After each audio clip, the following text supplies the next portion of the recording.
launch attempt was scrubbed due to weather, but fortunately, it's looking much sunnier on the Space Coast today. This mission will deliver more than 7,700 pounds of food, supplies, and science to the space station.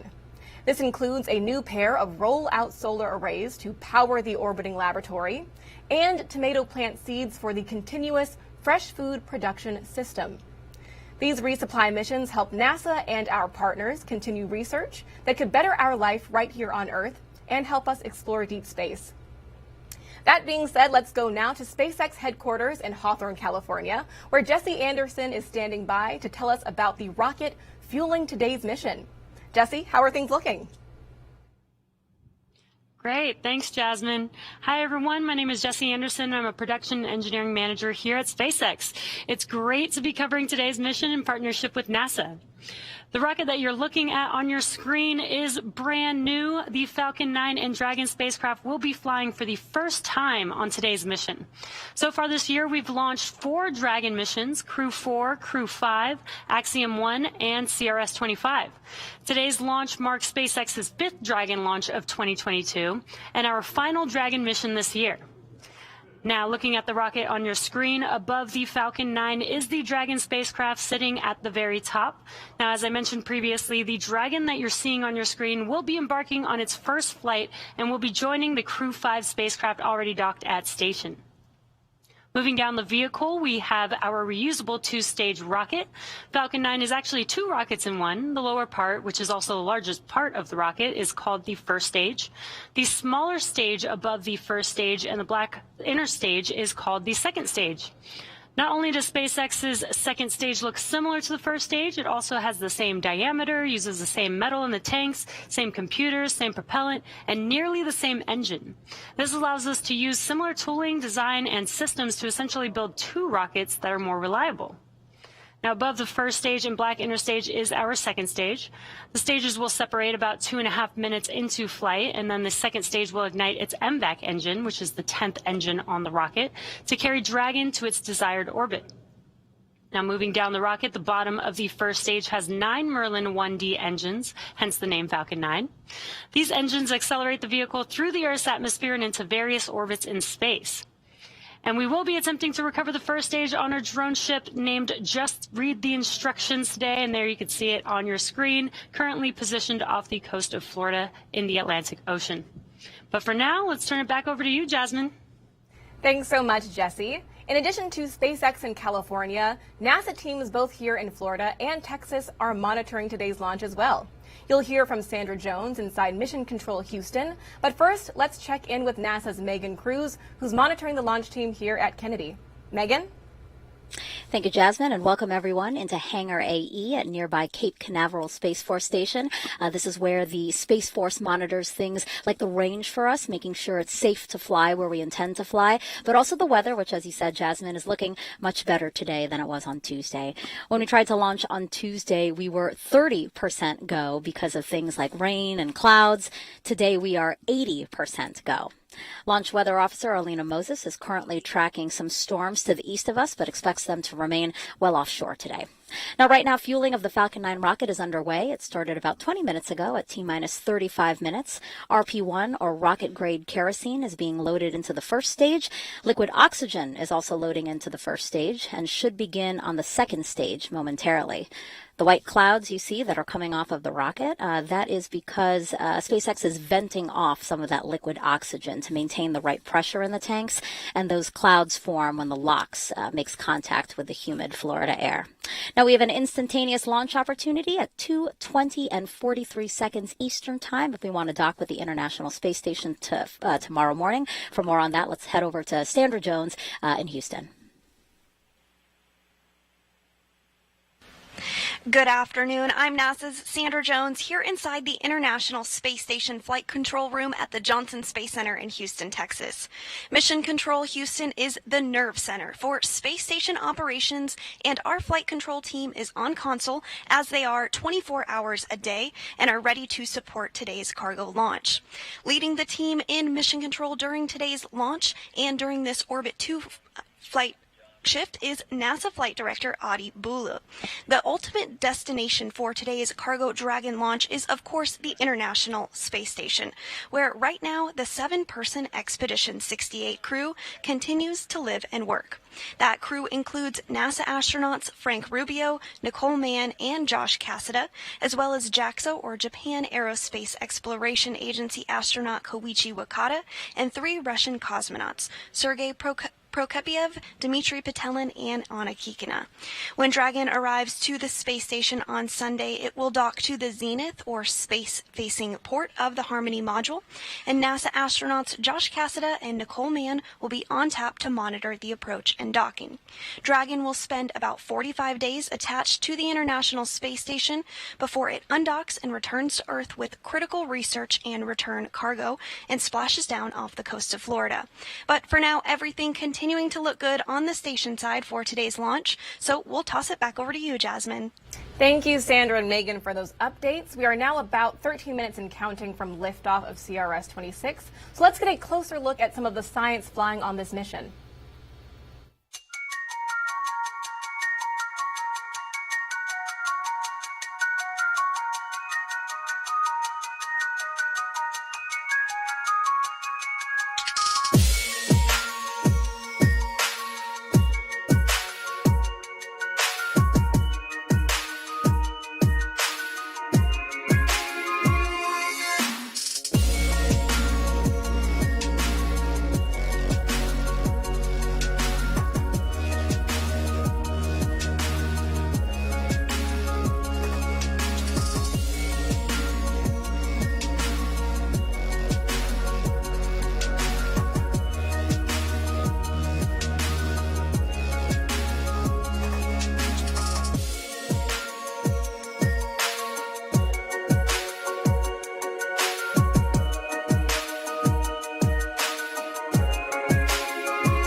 The VEG-05 experiment on CRS-26 could help feed astronauts as they explore deep space in the future.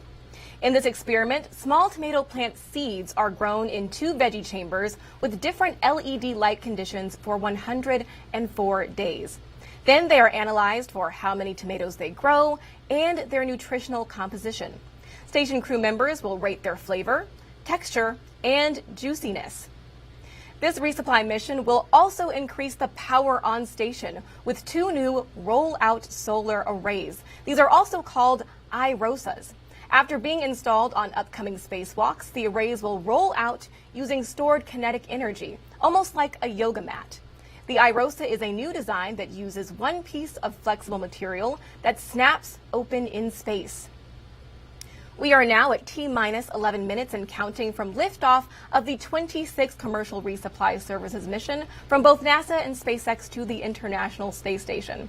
So let's bring back Jesse now to tell us more about today's launch and Dragon. Jesse? Thanks, Jasmine. As we near the end of the year, today's mission marks SpaceX's 192nd overall launch and the 5th flight of Dragon to the International Space Station this year, following the launches of Crew 4, Crew 5, Axiom 1, and CRS-25. To give a bit of history, Dragon has been flying for 12 years. Dragon made its debut at the orbiting lab in 2012 as the first private spacecraft in history to visit the International Space Station.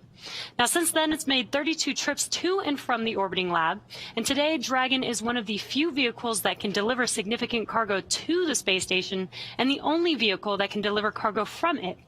Falcon 9 and Dragon were both designed with reflight in mind, and the vehicle hardware is built to support multiple missions with minimal refurbishment. Now, to date, 16 of our missions have flown on flight-proven Dragons. While today's launch marks the first flight for this particular Dragon and Falcon 9, we do plan to recover and fly both the vehicle and spacecraft again in the future. Now, so far, we've reflown first stages 127 times, and that includes Falcon 9 and Falcon Heavy flights, and are planning to recover this one on our drone ship just read the instructions today. Now, if successful, it will mark the 153rd recovery of an orbital-class rocket. Now, we're at T-minus 9 minutes until liftoff with the range and weather tracking green for an on-time launch. So we'll turn it back over to you, Jasmine. Thank you, Jesse. There are also several international partners contributing to the science and research on today's mission. Earlier this week, I had the honor of speaking with Carlos Moura, president of the Brazilian Space Agency, about today's launch. Let's take a look at what he had to say. There are several international partners flying as part of the CRS-26 mission. I am so glad now to be joined by Carlos Moura, president of the Brazilian Space Agency. So glad to have you here. Thank you, Jasmine. We are open to discuss a lot of good opportunities with NASA and the United States. Right, and one of those great opportunities is the Sport CubeSat. The Brazilian Space Agency partnered with Marshall Space Flight Center to create that. Tell me more about it. It will investigate a phenomenon that occurs in the South Atlantic around Brazil and affects communication, GPS signals. So it's important not only for Brazil, but for everybody that passes in that region. Right, and I'm glad that you mentioned that it's not just one region, it's several regions. You know, we're not just looking at one place, but we're really helping each other out. Why is international collaboration so important?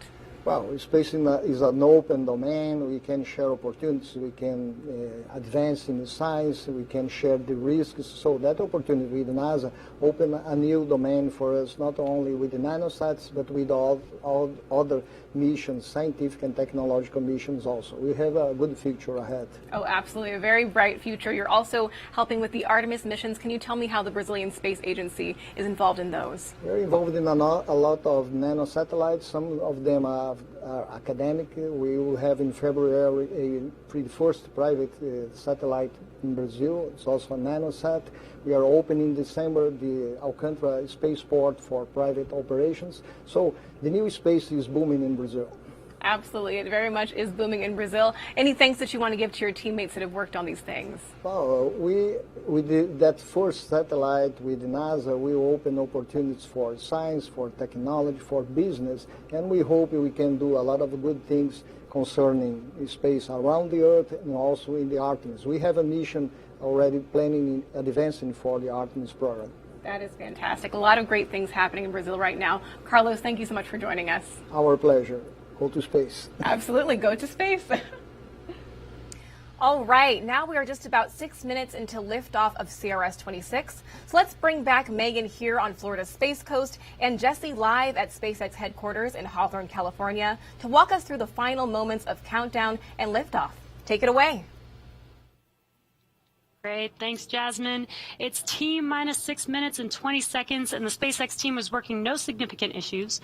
Weather is 80% go for T0, and the range is ready to support. Now, as far as the vehicle, at this point, RP1 fuel is completely loaded on the second stage and nearly complete on first stage. Liquid oxygen loading is underway on both stages and will complete at T-minus 2 minutes to launch. Now, we're also loading helium gas into both stages. Falcon 9 uses helium as a pressurant to backfill the propellant tanks as liquid oxygen and RP1 are consumed by the Merlin engines during ascent. Helium load began before the broadcast went live and will continue to top off until a minute and a half before launch. And to make sure engine startup goes well, SpaceX also performs what it calls engine chill. This happened at T-minus 7 minutes, where we flowed a small amount of the super chilled LOX into the Merlin engine's turbopumps. SpaceX does this to avoid a thermal shock to the system when that full flow of super chilled liquid oxygen hits the prop system. Dragon also began its startup sequence at T-minus 35 minutes when it coordinated timing with Falcon 9. It's currently undergoing vehicle health checks with the next big step just before liftoff when Dragon transitions to internal battery power. Dragon is in terminal count and is on internal power. Vehicle tanks pressing for strong back retract. Coming up next, and we did hear that call out, the large truss structure next to Falcon 9, called the transporter erector, or what you may hear called the strongback, will begin to retract away from the rocket in preparation for liftoff. In order to do so, there are clamp arms just below the Dragon vehicle that will begin to open. Once those are fully open, and there you can see them on your screen just below Dragon, once those are fully open, then the TE can begin to retract away from the vehicle. Now, in these last few minutes, Falcon 9 is performing final health checks on its primary communications, avionics, and propulsion systems in preparation for flight. And we may hear some callouts that engines are sufficiently chilled as we get a little closer to liftoff. There you can see at the bottom of the Dragon vehicle, the clamp arms are beginning to open up. Again, once those are fully open, the TE can begin to retract away from the vehicle.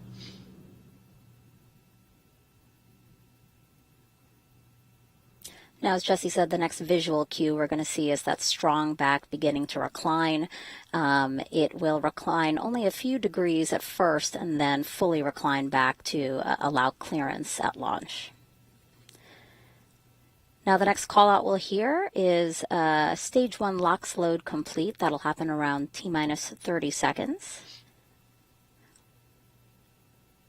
T-minus 2 minutes and 30 seconds. As we wait for that, this is the last Dragon launch of this year, bringing about 7,700 pounds of cargo, science, and supplies to the space station. Of the 7,700 pounds of cargo going up today. Stage 1 LOX load closed out. There's that call out we were expecting. Stage 1 POGO.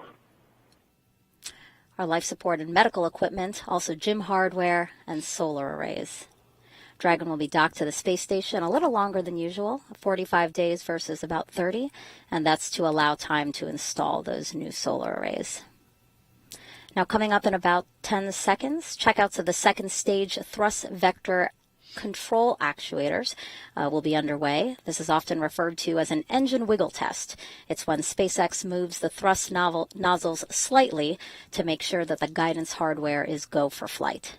SpaceX does the exact same checkouts on the first stage engines, and that happens just seconds before ignition.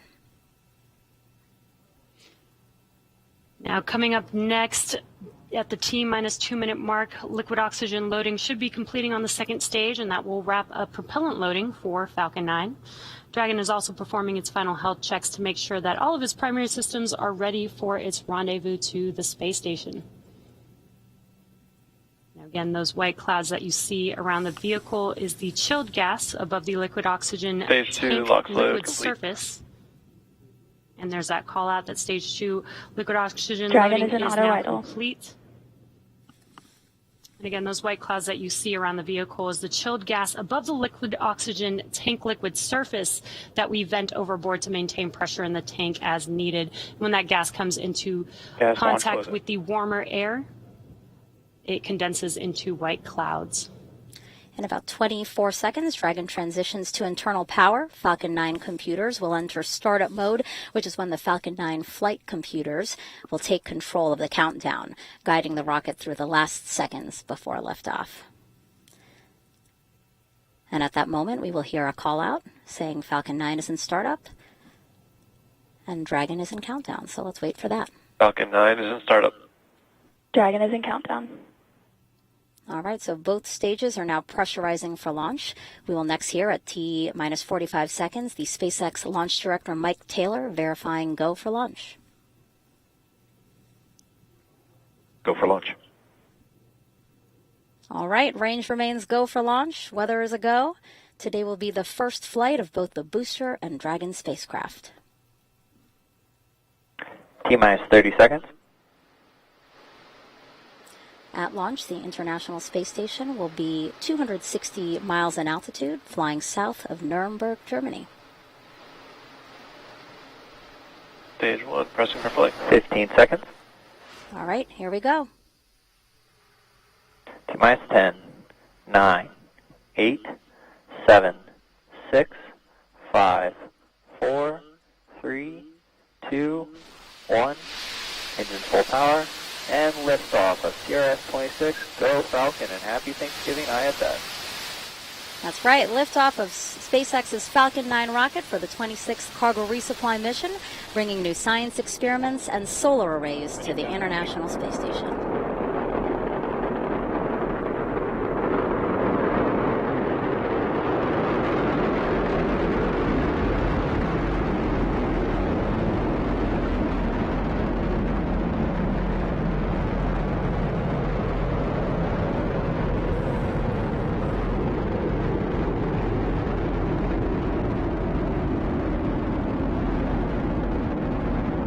You can see Falcon 9 carrying CRS-26 on its way to the International Space Station. We are throttling down the engines on the first stage.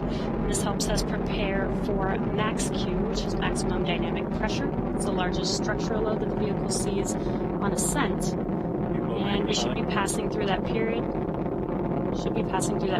In a few seconds here.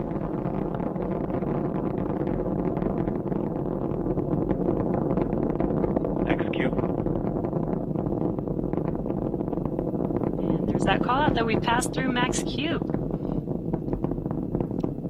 Great views there of Falcon 9 carrying NASA's CRS-26 mission. We are coming up on a few events happening back to back. That's going to be MECO, or main engine cutoff, as the first event. That's where all 9 of the M1D engines shut down on that first stage, all 9 of those engines that you see lit up on your screen there. And that's in preparation for the next event, which is stage separation. That's where the first and second stage separate. The first stage will flip around and make its way back down to Earth and land on our drone ship named Just Read the Instructions, while the second stage ignites its Merlin MVAC engine to boost Dragon to low Earth orbit during SES-1, or second stage engine start 1. And the last event is the boost back burn to reduce the velocity of the first stage in preparation for atmospheric re-entry. And that whole sequence takes about 30 seconds, and we are coming up on those few events happening here in a few seconds.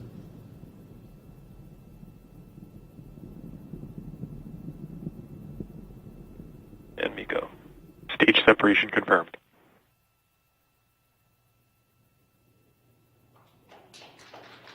Stage 1 boost back startup. Stage 2 ignition.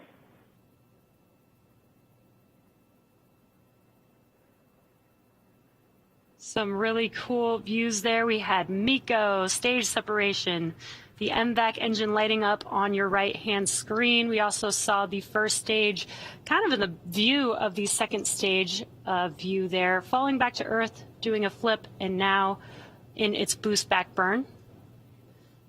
That burn lasts about 30 seconds long. Stage 1 boost back shutdown.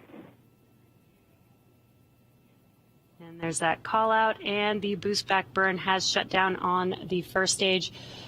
That is the left-hand screen. That's a view of the first stage there. On your right-hand screen, a view from the second stage looking at our MVAC engine. And you can see on your screen, on your left-hand screen, the grid fins are deploying on that first stage.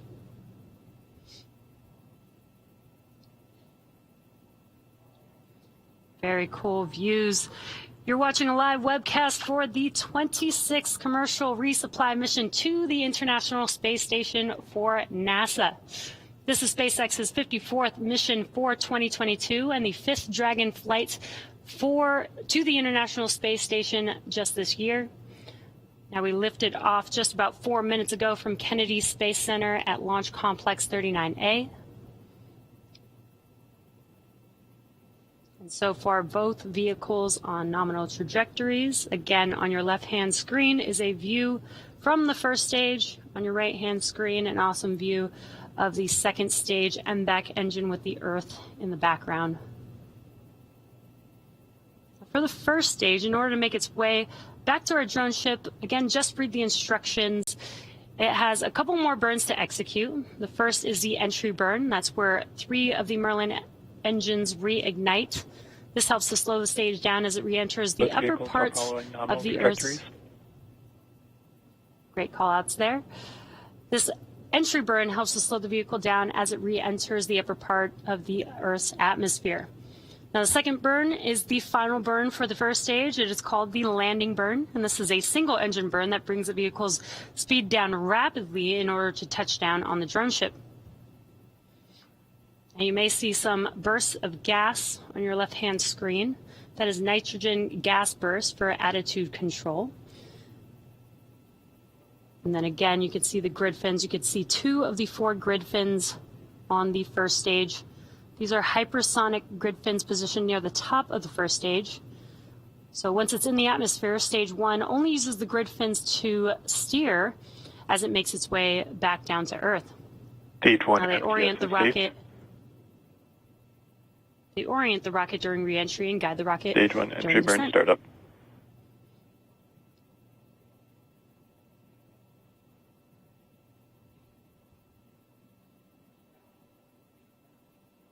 For that call out, now you can see on your left-hand screen the entry burn has begun Stage on 1 the first entry burn stage. shut down.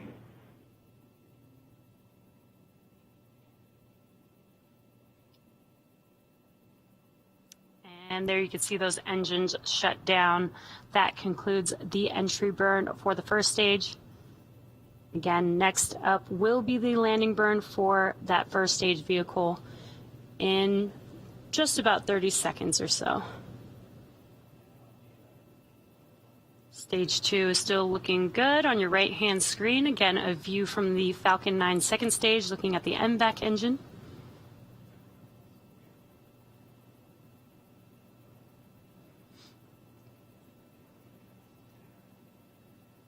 About 20 seconds away from that landing burn Stage 1 beginning transonic. on the first stage.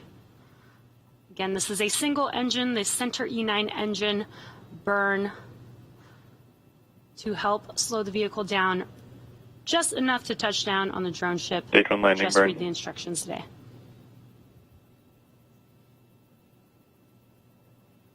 And you can see that the landing burn has begun on the first stage. Let's watch as Falcon 9 touches down on Just Read the Instructions.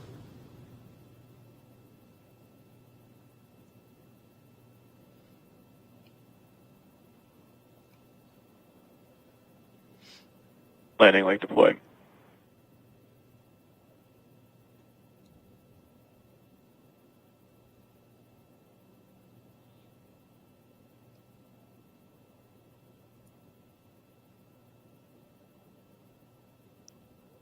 Really awesome Stage 1 views landing there. Falcon 9 has touched down. As you can see, it's standing tall on Just Read the Instructions there on your screen. Now, while this Falcon 9 just completed its first flight, it marks the 153rd successful Back early landing now. for an orbital class rocket. Now, next up, we do have SECO 1 on the second stage. That's where the Merlin vacuum engine will okay. shut down. And SECO 1, or second stage engine Stage 2 cutoff FTS 1, is saved. will be coming up here in just under 20 seconds.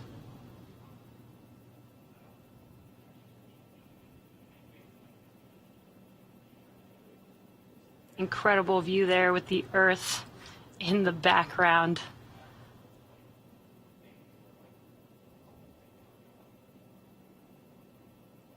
SECO.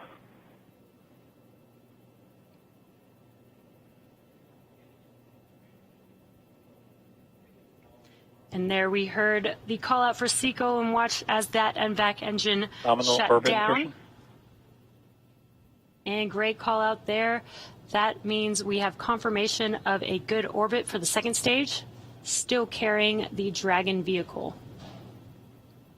Now we are T plus 9 minutes into the mission. Coming up on the last major task for stage 2, commanding separation of Dragon a couple minutes from now. Now we expect to have live video of Dragon separation from the top of the Falcon 9 second stage, which looks into the trunk of the Dragon vehicle. CRS-26 will be joining the Crew 5 vehicle currently on orbit, so we'll be back to having 2 Dragon spacecraft docked at the space station. As for cargo, today we will be delivering more than 7,700 pounds of science, research, crew supplies, and vehicle hardware to the orbital laboratory and its crew. And to date, SpaceX has sent and brought back over 250,000 pounds of crew and cargo to and from the International Space Station.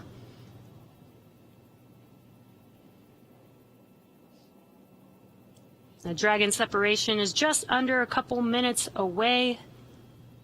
We should be able to get a live view of that.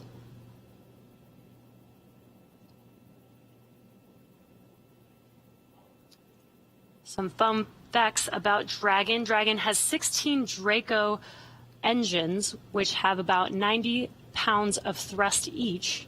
But there are no Super Dracos on this vehicle, no seats, no life support systems, and that saves weight and space for faster refurbishment time, because this is a Dragon cargo vehicle versus a crew vehicle. Dragon also has fixed solar arrays on the trunk. The dark side is covered in solar arrays, and the light side is a radiator to cool the spacecraft. The Dragon can autonomously dock using its navigation sensors and centerline camera. And we are just about a minute away from Dragon separation.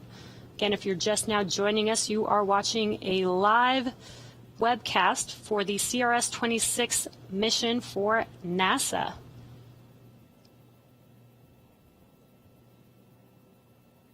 This is the 26th commercial resupply mission to the International Space Station for NASA. This is SpaceX's 54th mission this year and 5th Dragon flight to station for 2022. And we lifted off just under 12 minutes ago from Kennedy Space Center at Launch Complex 39A. And we are just a few seconds away from Dragon separation from Falcon 9's second stage. You are looking at a live view into the trunk of the Dragon vehicle. Dragon separation confirmed.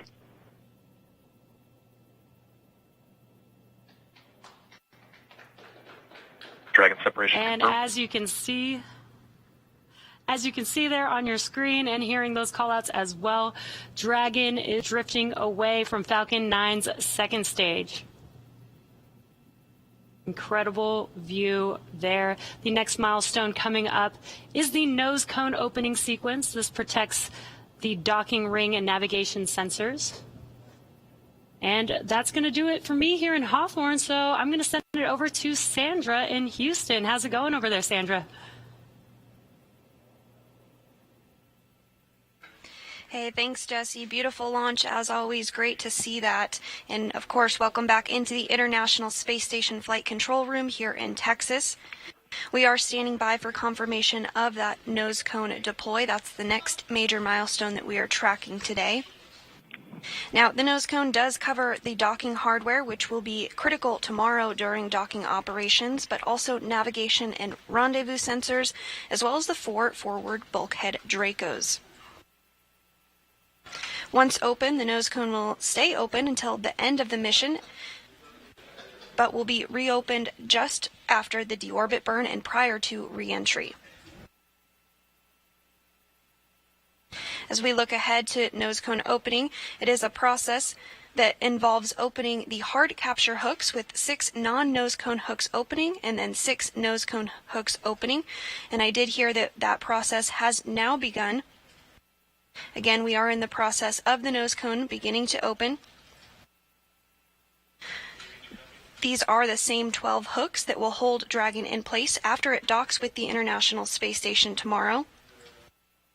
And following the hook opening, the nose cone is deployed with motors.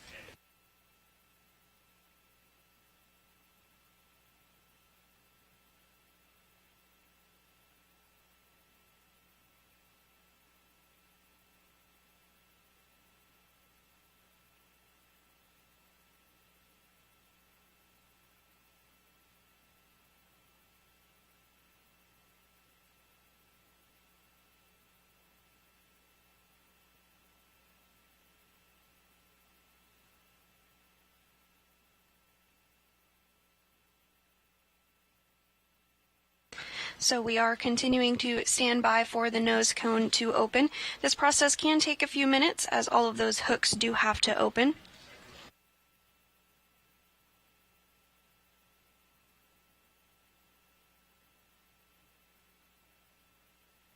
Once the nose cone is open, the team will have a process where each of the 4 forward bulkhead thrusters perform short impulse firings to check them out and make sure everything is performing as expected.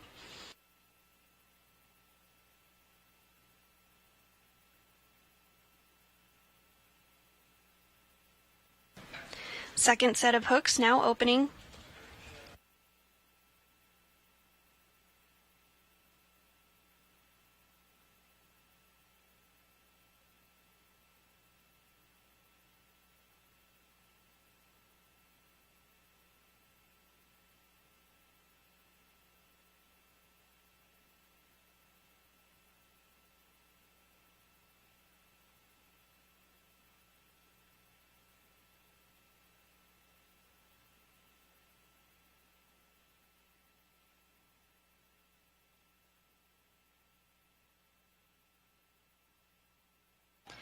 Additional steps will also take place once the nose cone is open, and that includes the spacecraft thermal control system, which will automatically be configured after the nose cone deploy sequence has started.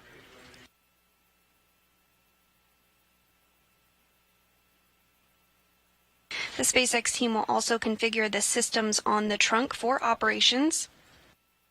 And this includes performing a health check on the solar arrays, which are wrapped around one half of the trunk.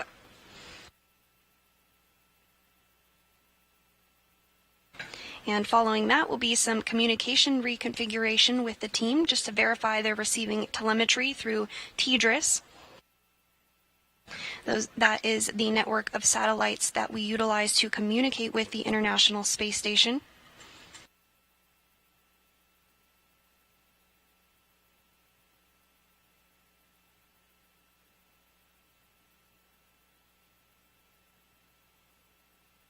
And then the final group of tasks after Dragon is on orbit, which of course it now is, we are standing by for that nose cone deployment, and opening is to check out the guidance, navigation, and control system.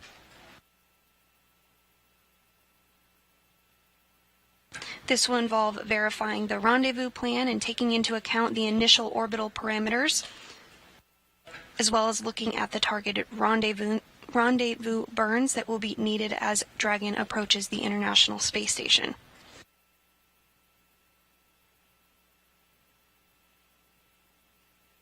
There will also be a checkout of Dragon's star trackers and Dragon Eye. And we are hearing that all of the hooks are opening, standing by for confirmation of a good nose cone deployment.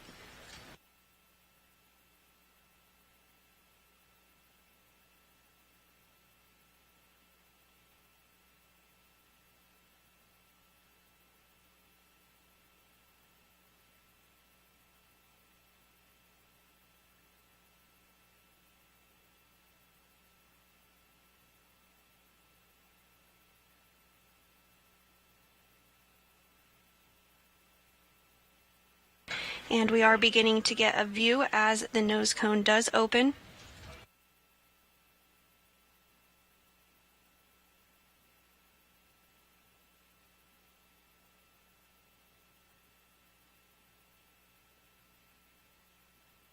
Prior to this, each of the 6 hooks opened up, and now we are continuing to get these views as the nose cone opens.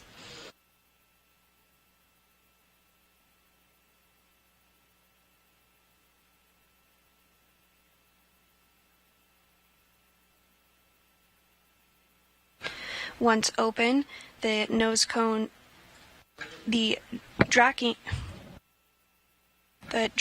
docking hardware will be exposed.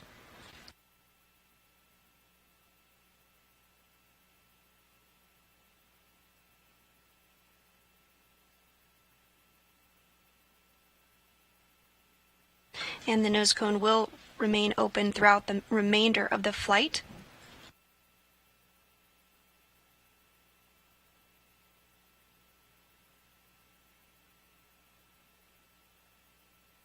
Continuing to get views of the nose cone opening.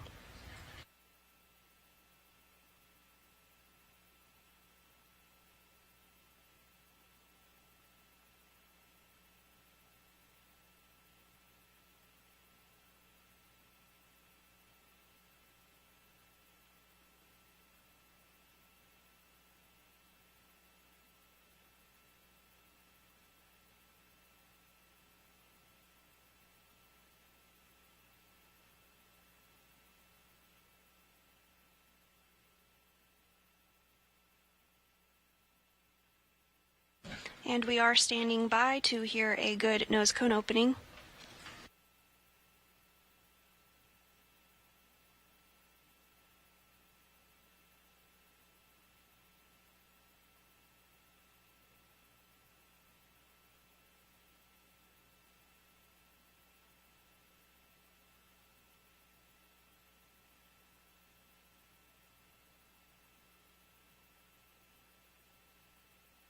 And nose cone deploy complete. Everything looking great on Dragon so far.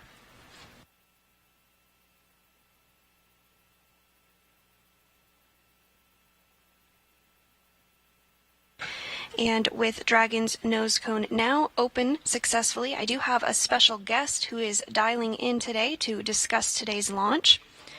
Joining me is Jeff Arend, who is the manager of the Systems Engineering and Integration Office with the International Space Station program. So thank you so much for joining today, Jeff. Yeah, thanks for having me, Sandra. It's good to hear your voice.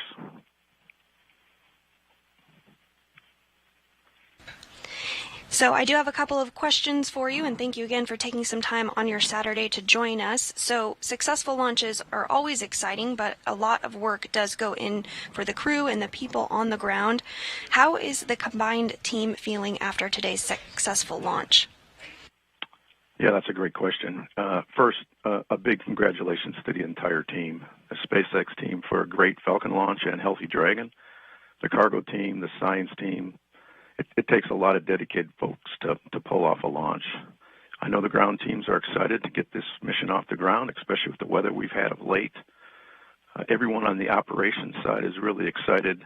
The flight controllers around the world, Houston and in Huntsville, Alabama, will all have their hands full with science operations, and everyone's anxious to see the science kick off as soon as docking occurs. Also, we have 2 rollout solar arrays on board, so the team will be preparing the EVA timelines, the suits, and the tools for those installs. And there are a lot of robotics with the Canadian arm associated with the mission and the arrays. So the international team on the ground is ready to go execute the mission. And the crew has been preparing for the docking, especially Josh and Nicole, who will be monitoring the approach. So I know that the crew and the teams are all very happy to see Dragon on its way to ISS. That's great to hear, Jeff. Thank you. So my last question for you involves the fact that this is the last vehicle to launch to the International Space Station in 2022. It's been a very busy year, but the year isn't quite done yet. So any word